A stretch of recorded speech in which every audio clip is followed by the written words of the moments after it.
Family of 6 vanished in 1961. Roadside Mystery. Chapter 1. South Australia, January 1961. The summer sun hammered down on the long stretch of road that wound through the scrubland between Adelaide and Murray Bridge, turning the bitumen into a ribbon of shimmering black that seemed to melt into the horizon.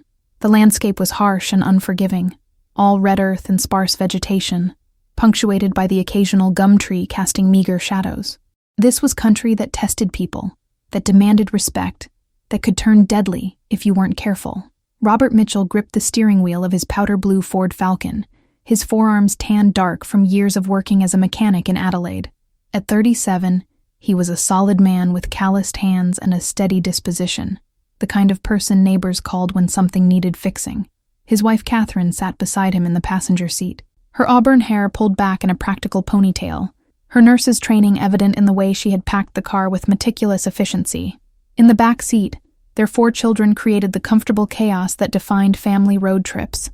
Thomas, 14, had his nose buried in a science fiction paperback, trying to ignore his younger siblings. Elizabeth, 12, was playing a game she had invented that involved spotting different colored cars and assigning them point values. Michael, 9, pressed his face against the window, fascinated by every fence post and water tank they passed. And 7-year-old Sarah clutched a stuffed rabbit and sang fragments of songs she had learned at school, her voice sweet and slightly off-key. "How much longer, Dad?" Michael asked for perhaps the 20th time since they had left Adelaide 3 hours ago. "Another hour, maybe less," Robert replied patiently. "We're making good time." They were driving to Murray Bridge to visit Catherine's sister Margaret and her family. It was a trip they made several times a year, a pleasant weekend away from the city. Margaret's husband owned a farm on the outskirts of town, and the children loved visiting, running wild across the paddocks, helping feed the animals, sleeping under stars that seemed impossibly bright compared to the city's muted glow. The road stretched ahead, mostly empty. In 1961, the journey between Adelaide and Murray Bridge was still largely rural, with long stretches where you might not see another vehicle for 10 or 15 minutes. The Prince's Highway was paved but narrow, winding through country that felt vast and ancient, where Aboriginal people had walked for tens of thousands of years before Europeans arrived. "Can we stop soon?" Elizabeth asked. "I'm hungry." Catherine turned in her seat, smiling at her daughter. "We packed sandwiches for lunch. We could find a nice spot to have a picnic. There's a turnoff about 5 miles ahead," Robert said. "I remember it from last time. There's some shade, a bit of flat ground. We can stop there." The children cheered, even Thomas looking up from his book with interest. They had been on the road since 8 that morning, and everyone was ready to stretch their legs and eat something. Robert drove on, watching the landscape roll past. The scrubland was beautiful in its own harsh way, he thought. Most people saw only emptiness, but if you looked closely, there was life everywhere. Lizards basking on rocks, birds wheeling in the impossibly blue sky, native grasses that had learned to survive on almost no water. This was a landscape that had been here long before humans, and would be here long after. The turnoff appeared, just as Robert remembered it. A dirt track leading off the main road, with a few large gum trees providing shade about 50 yards from the highway. Robert slowed and turned the Falcon onto the track, the tires crunching on the gravel. He pulled the car to a stop beneath the largest tree, and switched off the engine. The sudden silence was profound. No traffic sounds, no human noise at all. Just the chirping of insects and the occasional call of a bird. The heat pressed down like a physical weight. "Right then," Catherine said, opening her door. "Let's have some lunch." The family piled out of the car, the children running toward the shade while Robert and Catherine gathered the picnic supplies from the boot. Catherine had packed egg sandwiches, cold chicken, apples, and a thermos of cordial. She spread a checked blanket on the ground beneath the tree, and the family settled around it. For a few minutes, they ate in companionable silence, everyone too hungry to talk much. The food tasted better out here, Robert thought. Something about eating in the open air made even simple sandwiches seem like a feast. "Look at that lizard," Michael suddenly exclaimed, pointing to a blue-tongued lizard sunning itself on a nearby rock. "Don't touch it," Catherine warned. "Just look." Michael crept closer, fascinated, while his siblings followed. The lizard regarded them calmly, its blue tongue flicking out to taste the air, seemingly unbothered by the children's attention. Robert leaned back against the tree trunk, enjoying the moment. These were the times he treasured, when the whole family was together and happy, when the worries of work and bills and everyday life seemed distant. He watched Catherine pack away the leftover food, watched his children exploring their surroundings with the unself-conscious curiosity of youth, and felt deeply content. "I'm going to stretch my legs," Robert said, standing up. "Won't be more than 5 minutes." He walked toward the road, lighting a cigarette and surveying the empty highway. No cars in either direction, just the heat shimmer and the endless sky, and the feeling of being very small in a very large landscape. Behind him, he could hear his family. Catherine calling to Sarah to come back toward the blanket, Thomas reading aloud from his book to impress Elizabeth, Michael trying to convince everyone to go look for more lizards. The ordinary sounds of an ordinary family on an ordinary day. Robert took a long drag on his cigarette and looked out at the scrubland. Something caught his eye. Movement on the far side of the road. He squinted against the glare, trying to make it out. It looked like heat shimmer, or maybe dust devils, small whirlwinds that sometimes formed in the hot air. But there was something odd about it. The movement seemed purposeful, deliberate, not like natural phenomena at all. Robert watched, his mechanic's mind trying to puzzle out what he was seeing. It was almost like the air itself was rippling, like looking at something through water. "Robert!" Catherine's voice called from behind him. "Come help me load the car." Robert turned away from the strange shimmer, dropping his cigarette and grinding it out under his boot. Probably just the heat playing tricks on his eyes. The outback did that sometimes. Made you see things that weren't there. He walked back toward the tree where his family waited, not noticing that the rippling in the air was moving closer, spreading across the road, reaching toward them like invisible fingers. Catherine was folding the picnic blanket while the children gathered their belongings. Robert started toward the car, keys in hand, planning to open the boot so they could pack everything away and continue their journey. That's when the world began to change. It started as a low humming sound, so faint that at first Robert thought he was imagining it, but it grew louder, a vibration that he felt in his bones rather than heard with his ears. The air around them began to shimmer like the distortion he had seen on the far side of the road, but much more intense. "Dad?" Thomas's voice was uncertain, frightened. "What's happening?" "I don't know," Robert said, moving toward his family, some instinct telling him to gather them together. "Everyone stay close." The humming grew louder, and now there was something else, a smell like ozone, like the air before a lightning strike. The children clustered around Catherine, who held Sarah tight, her nurse's calm beginning to crack. "Robert, what is this?" Catherine's voice was high with fear. "I don't know," Robert repeated, reaching for his wife and children, pulling them together. "Just stay calm. It'll pass." But it didn't pass. The shimmer in the air intensified until it was almost painful to look at, like staring at the sun's reflection on water. The humming became a roar, drowning out their frightened voices. Robert felt a pulling sensation, as if gravity had suddenly changed direction, as if the ground beneath them was falling away.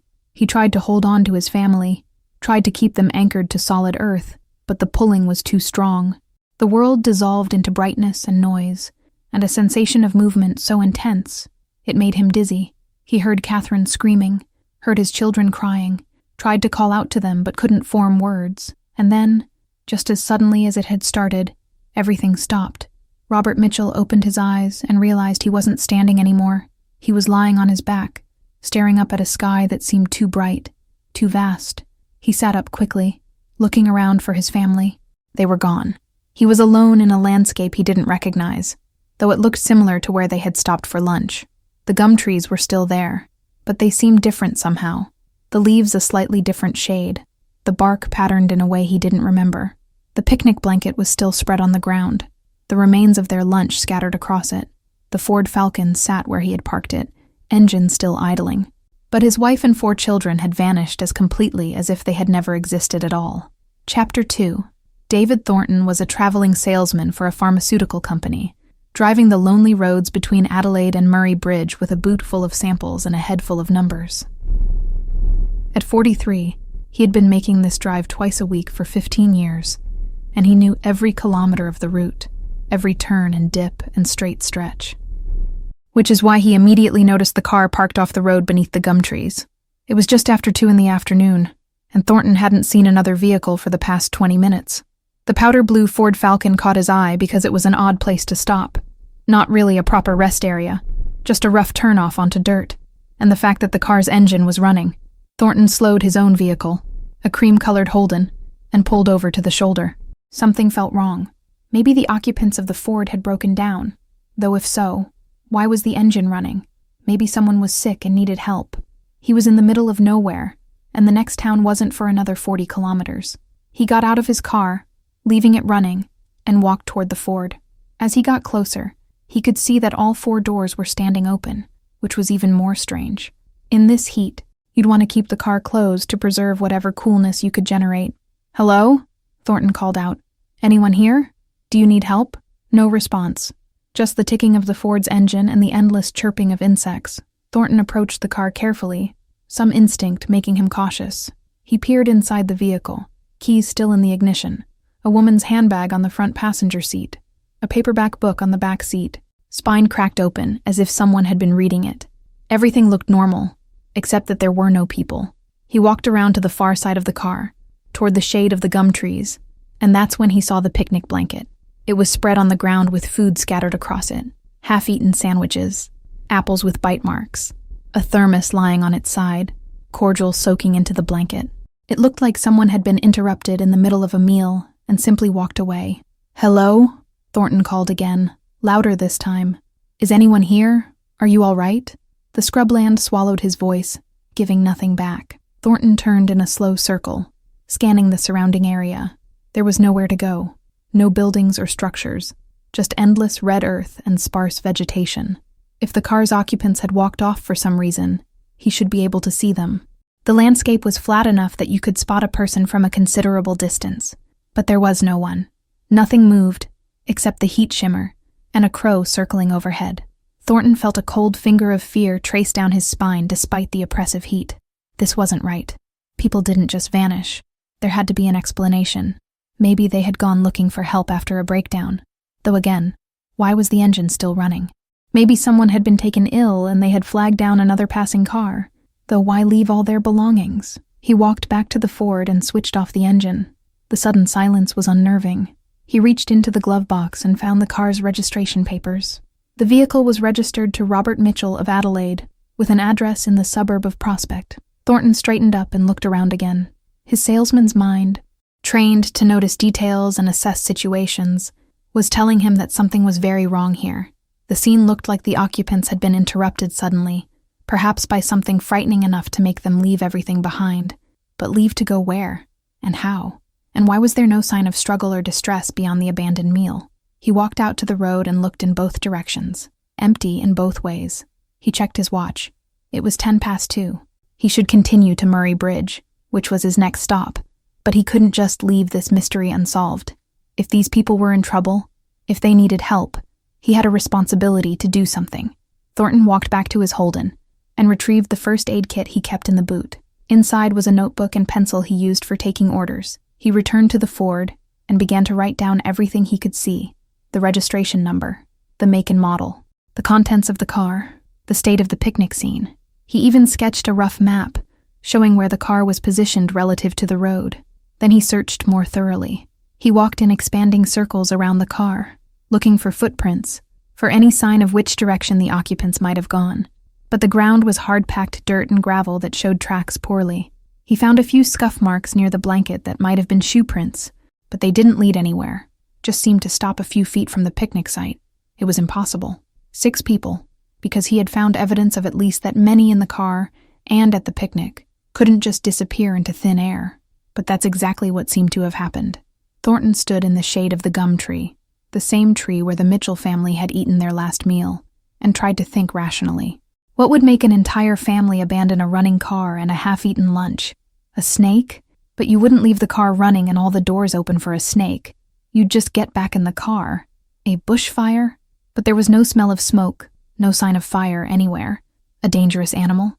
There were no dangerous animals in this area large enough to threaten 6 people. Another person. Someone threatening. But there were no other cars. No tire tracks. No indication anyone else had been here. Thornton's rational mind refused to accept the evidence his eyes were showing him. There had to be an explanation. There had to be. But standing there in the oppressive heat, in the profound silence of the outback, with nothing but questions and no answers, David Thornton felt something he hadn't felt since he was a child. Genuine, primal fear of the unknown. He walked back to his car and drove as fast as he dared toward Murray Bridge. He needed to report this to the police. They would know what to do. They would find the explanation he couldn't. Behind him, the Ford Falcon sat silent beneath the gum trees, its doors open like a mouth frozen mid-scream, the picnic blanket marking the spot where 6 people had ceased to exist. Chapter 3. Sergeant Henry Walsh had been a police officer for 22 years, most of them spent in rural South Australia. He had seen motor accidents and farm injuries, dealt with drunken stockmen and domestic disputes, investigated thefts and assaults and every variety of human stupidity and misfortune. He thought he had seen everything the job could throw at him. But the report that came in from David Thornton at 3:15 on that sweltering January afternoon was something entirely new. An entire family? Walsh asked, looking at Thornton across his desk in the Murray Bridge police station. You're certain the car was occupied? There was food for 6 people, Thornton said, his hands shaking slightly as he held the teacup Constable Andrews had brought him. A woman's handbag, a child's toy, books, personal items. The car belongs to a Robert Mitchell from Adelaide. I checked the registration. Walsh pulled out a form and began taking notes. And you saw no one in the area? No other vehicles? Nothing, Thornton said. I called out several times. I searched around the car. It's open scrubland, Sergeant. You can see for miles. If they were there, I would have spotted them. Walsh nodded slowly, his policeman's instincts already working. How long were you at the scene before you came here? Maybe 15 minutes? I wanted to be thorough, to see if there were any clues about where they'd gone. And the engine was still running when you arrived? Yes. Still warm, still idling. I turned it off before I left. Walsh stood up. Right. Constable Andrews and I will drive out there now. Mr. Thornton, I'll need you to come with us and show us exactly where you found the vehicle. 20 minutes later, Walsh stood beside the powder blue Ford Falcon, his experienced eyes taking in every detail of the scene. The open doors, the keys in the ignition, the picnic blanket with its scattered food, the thermos of cordial, now warm in the sun, a stuffed rabbit lying next to the blanket, the kind a small child might carry. This is exactly how you found it? Walsh asked Thornton. Exactly. I haven't touched anything except the engine and the glove box to check the registration. Walsh turned to Constable Andrews, a young officer who had been with the force for less than a year. What do you make of it? Andrews looked uncomfortable. I don't know, Sergeant. It doesn't make sense. Where could they have gone? That's the question, Walsh said grimly. He began a methodical search of the area, walking in ever-widening circles around the car, looking for any sign of the missing family. Footprints, tire tracks, discarded items, anything that might indicate which direction they had gone. He found nothing. The ground near the picnic site showed some disturbance. Shoes had definitely been there, but the tracks didn't lead anywhere. They seemed to simply end a few feet from the blanket, as if the people making them had been lifted straight up into the air. Walsh was not a fanciful man. He dealt in facts and evidence, but the scene before him defied every rational explanation he could think of. Check the surrounding area, Walsh ordered Andrews. Go out about a quarter mile in every direction. Call out. Look for any sign of them. Maybe they went looking for help after a breakdown, though why they'd leave everything. He didn't finish the sentence. It didn't make sense, and they both knew it. While Andrews conducted a wider search, Walsh examined the car more carefully. The fuel gauge showed 3/4 full. The engine had been running fine when Thornton found it. There was no mechanical reason to abandon the vehicle. The boot contained luggage, neatly packed, including children's clothing and a small bag of toys. The handbag on the front seat held a wallet with identification for Catherine Mitchell, including her nurse's registration card. There was money in the wallet, which ruled out robbery. Walsh opened a small notebook he found on the dashboard. The handwriting was neat and feminine, probably Mrs. Mitchell's. It contained a shopping list, some telephone numbers, and on the last page, an entry that read, "Arrive Margaret's by 3. Ring if delayed." He checked his watch. It was nearly 4 o'clock. Whoever Margaret was, she would be expecting them. Andrews returned, shaking his head. Nothing, Sergeant. I walked out in every direction. Called until I was hoarse. There's no one out there. Walsh closed the notebook and placed it carefully back where he had found it. Right. We need to treat this as a potential crime scene. I want you to stay here while I drive back to town. I'll arrange for more men and a proper search. And I'll need to contact Adelaide. Find out if anyone's been reported missing. What do you think happened to them? Sergeant? Andrews asked, his young face worried. Walsh looked at the abandoned car, at the half-eaten lunch, at the child's toy lying forgotten in the dirt. I don't know, Constable, but 6 people don't just vanish into thin air. There's an explanation. We just need to find it. But even as he said the words, Sergeant Henry Walsh felt a deep unease settling in his gut. In 22 years of police work, he had never seen anything like this. The scene had a wrongness to it, a quality that made the hair on the back of his neck stand up. He drove back to Murray Bridge with David Thornton, his mind racing through possibilities and discarding each one. By the time he reached the station, Walsh had made a decision. This was too strange, too potentially serious to handle at the local level. He would need to contact Adelaide headquarters, possibly even request assistance from the South Australian Police Department's Detective Division. 6 people missing. No evidence of foul play. No indication of where they had gone. An abandoned car with the engine running, and a half-eaten lunch.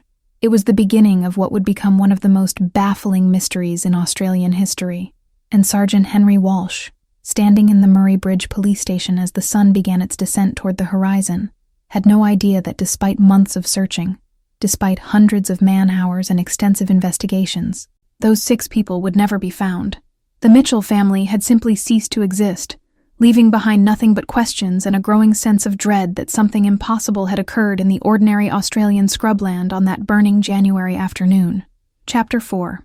By nightfall, the remote picnic site had been transformed into a hive of activity. Sergeant Walsh had called in every available officer from Murray Bridge and the surrounding districts.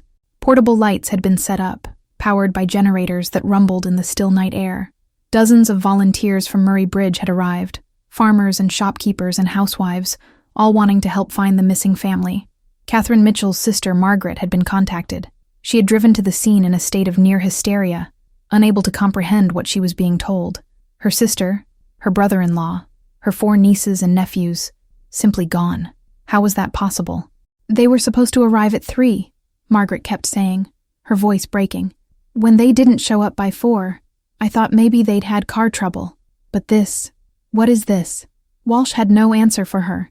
He organized the volunteers into search parties, each equipped with torches and whistles. They spread out across the scrubland in a grid pattern, calling out the names of the missing family members, looking for any sign of them. The search continued through the night. Torches bobbed in the darkness like fireflies. Voices echoed across the empty land, but they found nothing. No footprints leading away from the site. No torn clothing caught on bushes. No indication that anyone had passed through the area at all.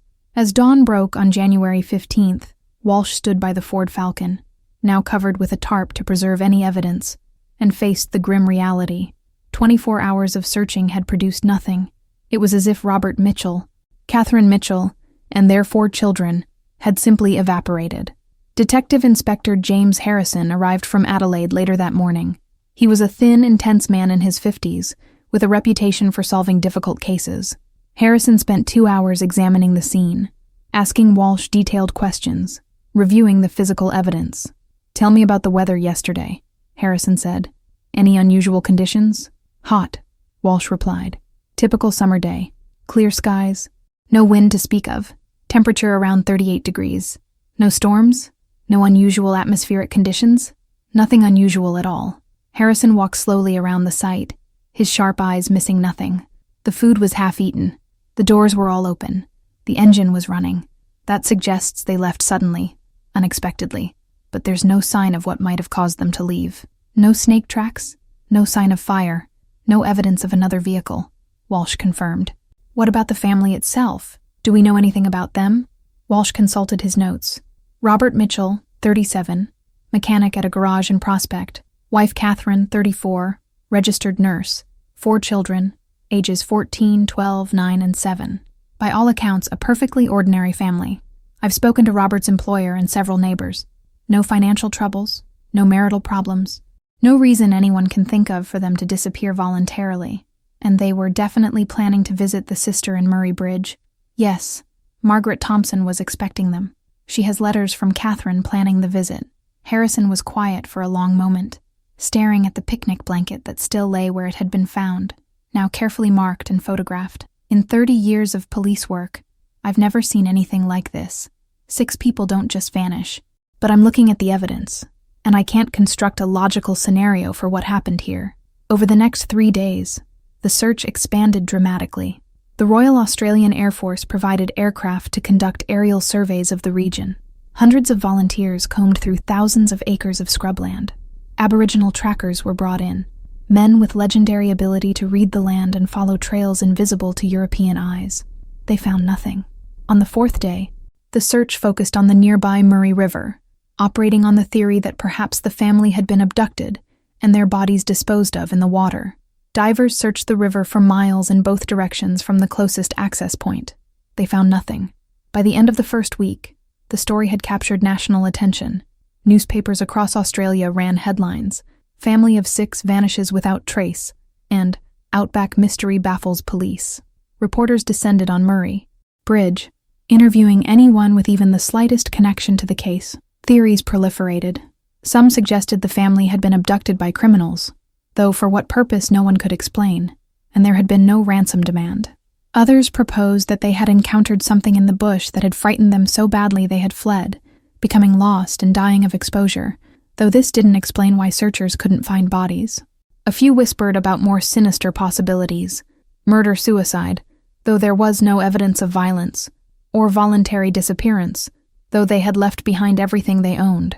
The most disturbing theories came from those who believed something supernatural had occurred. UFO enthusiasts claimed the family had been abducted by extraterrestrials. Others spoke of mysterious energies in the outback, ancient Aboriginal sacred sites where reality behaved strangely. These theories were dismissed by police as nonsense, but they captured the public imagination in a way that rational explanations did not.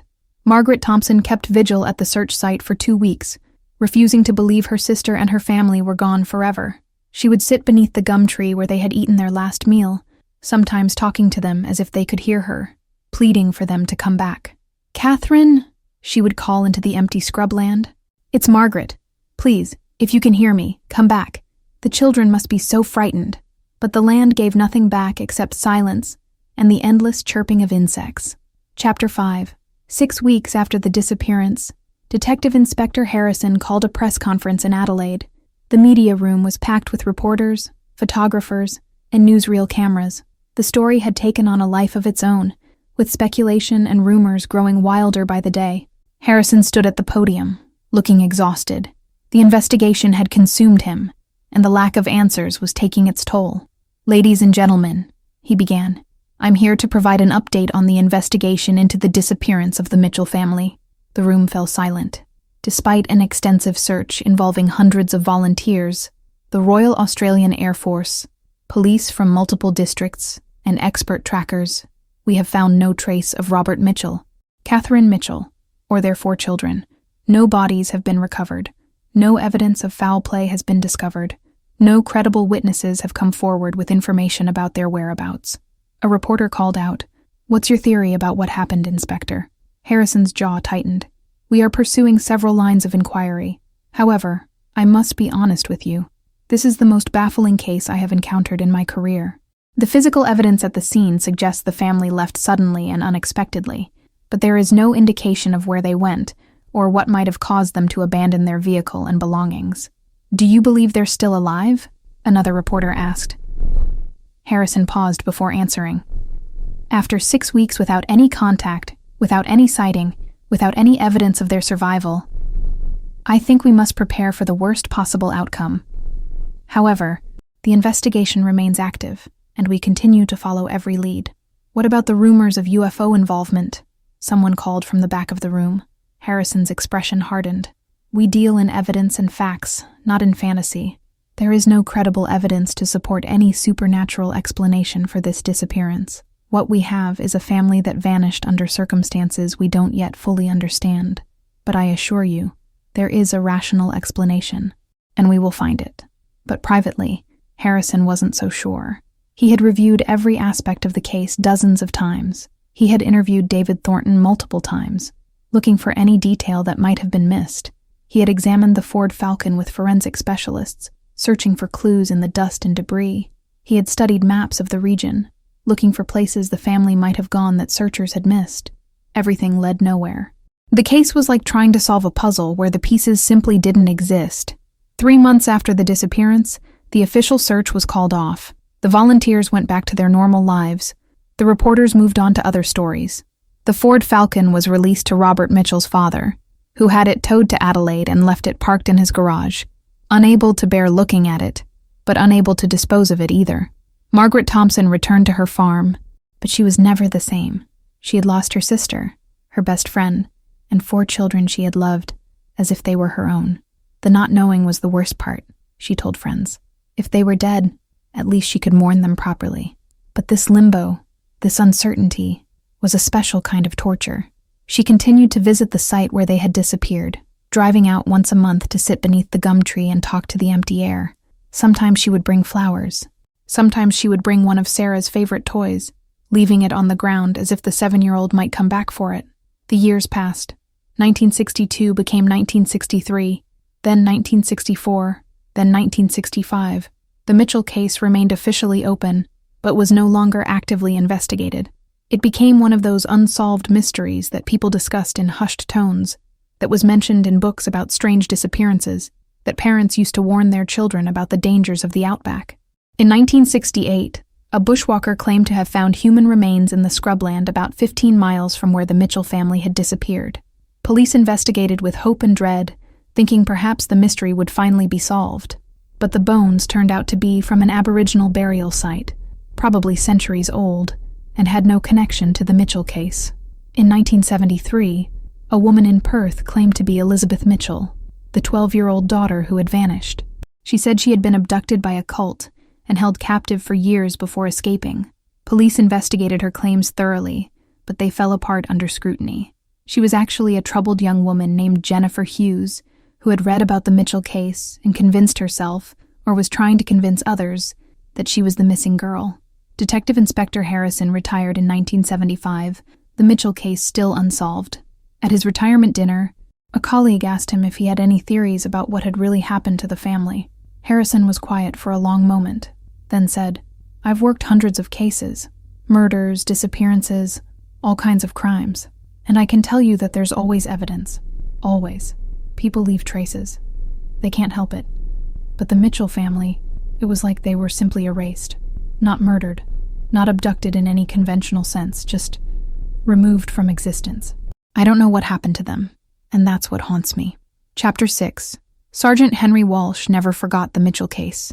Even after he retired from the police force in 1978, he continued to think about that January afternoon when 6 people had vanished without explanation.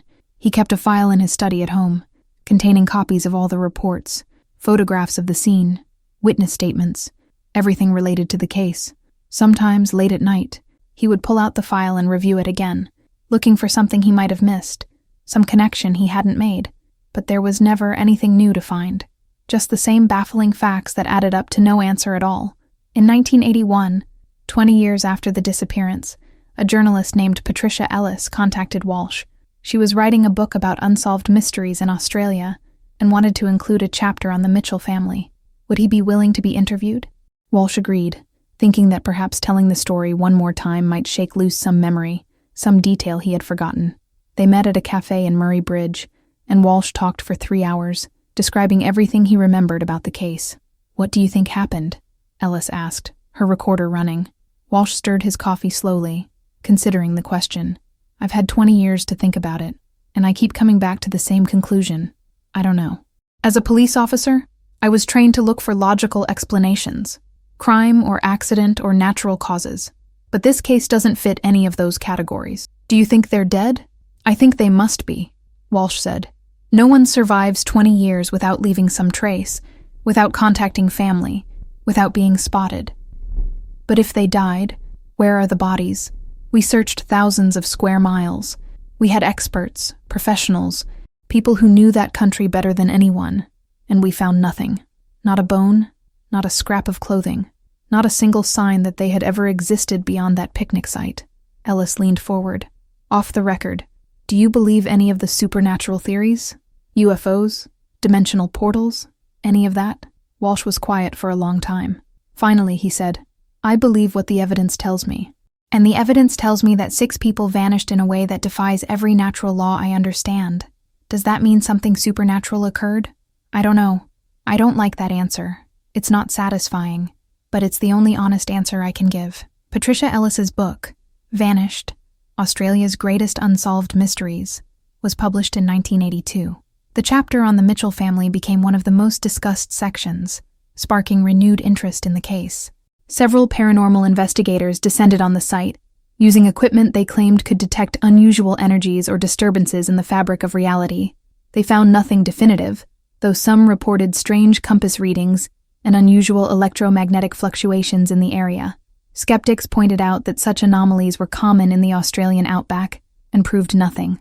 Margaret Thompson died in 1985, never having learned what happened to her sister's family. At her funeral, the priest spoke about faith and accepting mysteries beyond human understanding. But those who knew her well said that Margaret had never truly accepted the loss. Part of her had remained at that picnic site, waiting for her sister to come back, waiting for an explanation that never came. In 1991, 30 years after the disappearance, a television documentary revisited the case. They interviewed David Thornton, now elderly, but still clear in his memories of that afternoon.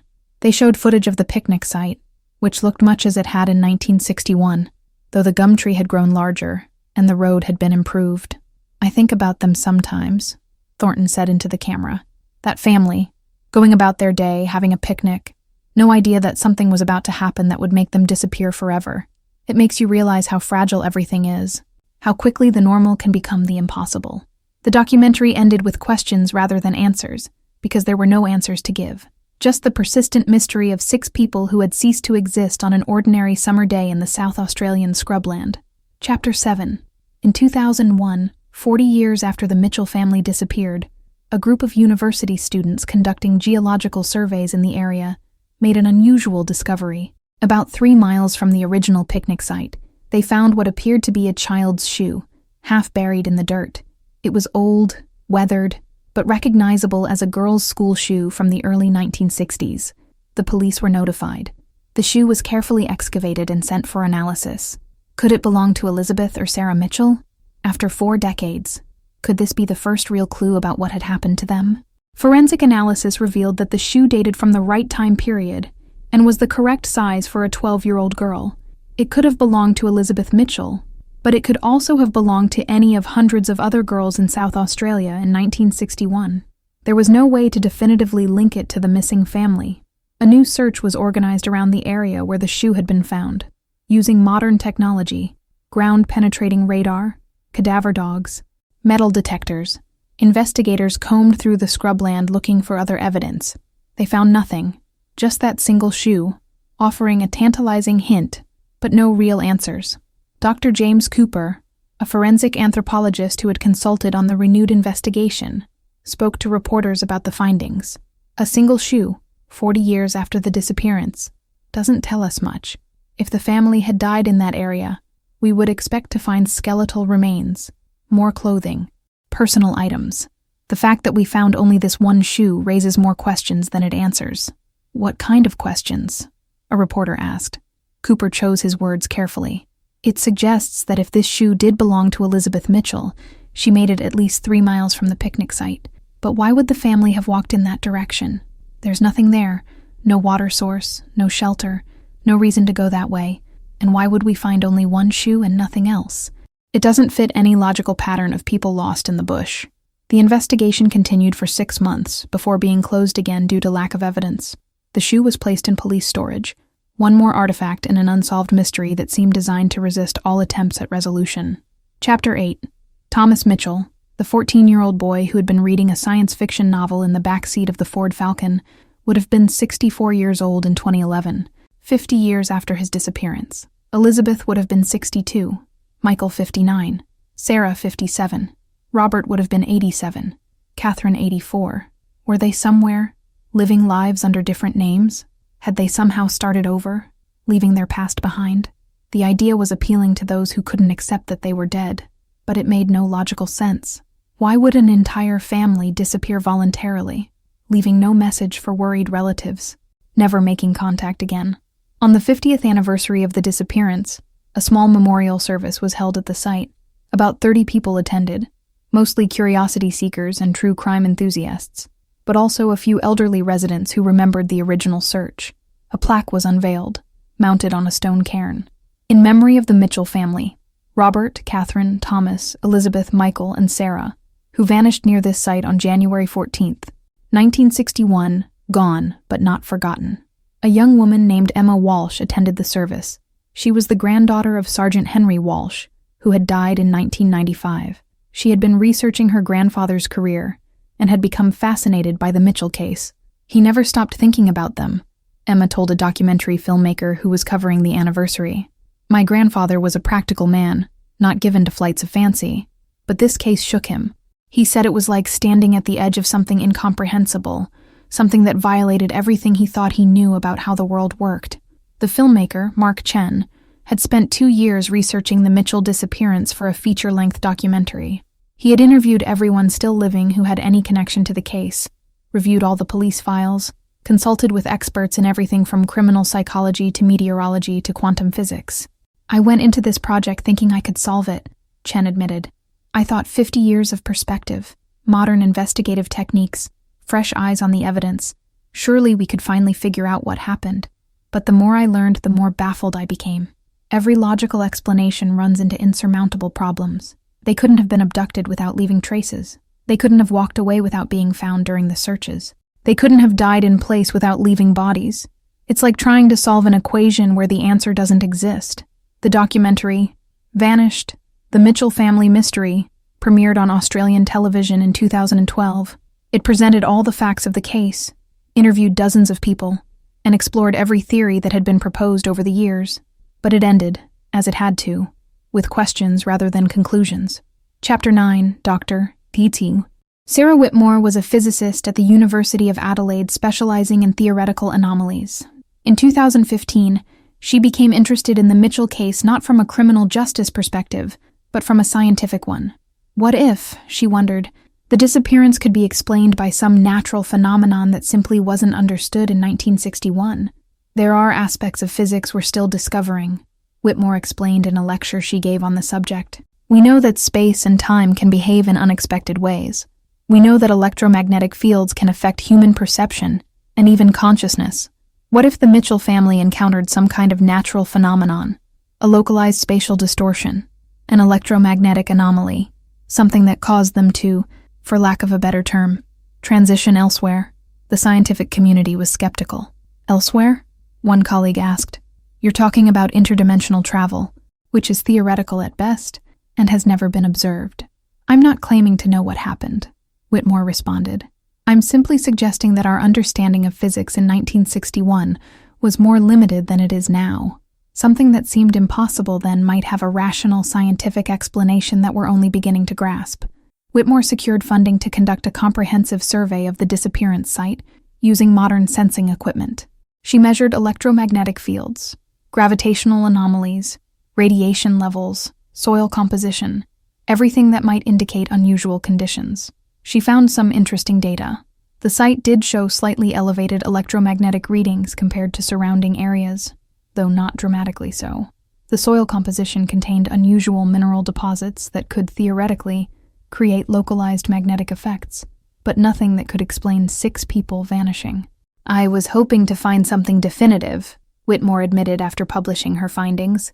Instead, I found hints and suggestions, enough to say that the site isn't completely ordinary, but not enough to explain what happened.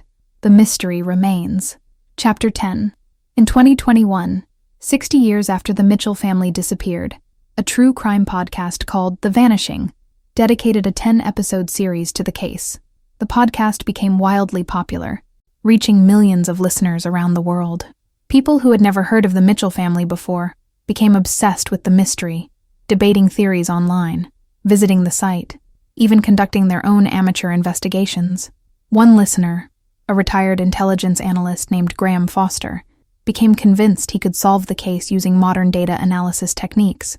He compiled every piece of information ever recorded about the disappearance into a massive database, looking for patterns and connections that human investigators might have missed. After 18 months of analysis, Foster published his conclusions. Based on probability and evidence analysis, I believe the Mitchell family encountered someone at the picnic site.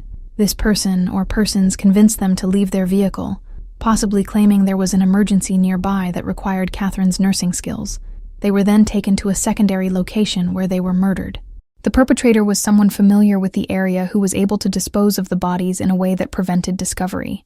It was the most comprehensive theory that relied entirely on conventional crime, without invoking anything supernatural or scientifically improbable. But critics pointed out the same problems that had always plagued such theories. No evidence of another vehicle, no witnesses, no bodies ever found despite extensive searches, no motive, no suspects. The debate raged online and in podcasts and in documentaries. Everyone had a theory. Everyone was convinced they knew what had really happened. But 60 years after the disappearance, there were still no facts beyond those established on that first day. 6 people had vanished, and despite decades of searching and theorizing, no one knew where they had gone. Epilogue. The picnic site exists today much as it did in 1961. The gum tree has grown taller, its branches now spreading wide enough to provide shade for several cars. The road has been paved and widened, and traffic flows more heavily than it once did. But the essential character of the place remains unchanged. Red earth, sparse vegetation, a vast sky, and a profound silence broken only by insects and the occasional bird. The memorial plaque still stands, though it's weathered now. The bronze lettering faded. People still visit, drawn by the mystery, by the inexplicable nature of what happened here. They stand in the shade of the gum tree and try to imagine that January afternoon. Try to picture a family eating lunch, children playing, parents relaxing, none of them knowing that they were about to disappear from the world forever. Some visitors report strange feelings at the site, a sense of unease, of being watched, of time moving differently. Skeptics dismiss these reports as suggestion and imagination, the power of knowing the location's history, creating feelings that wouldn't exist otherwise. But the reports persist, accumulating over decades, forming their own kind of evidence that something about this place is different, unusual, perhaps dangerous in ways we don't understand. The Ford Falcon still exists, stored in a climate-controlled facility by a true crime museum in Adelaide.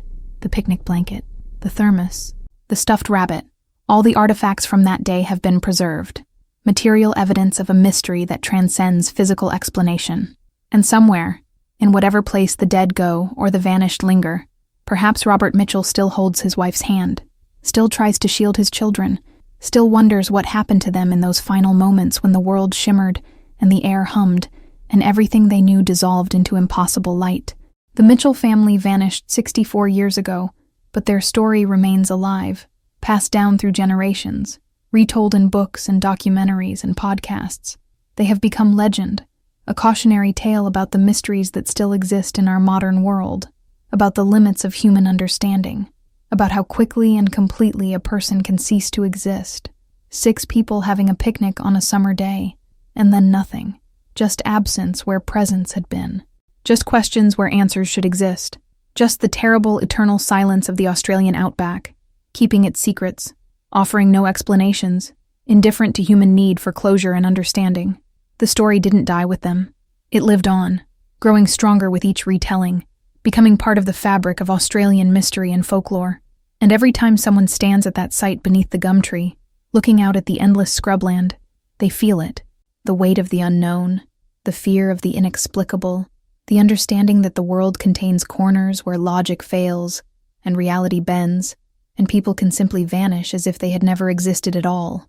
The Mitchell family disappeared in 1961. They are still gone, and we are still looking, still wondering, still unable to accept that some mysteries are meant to remain forever unsolved.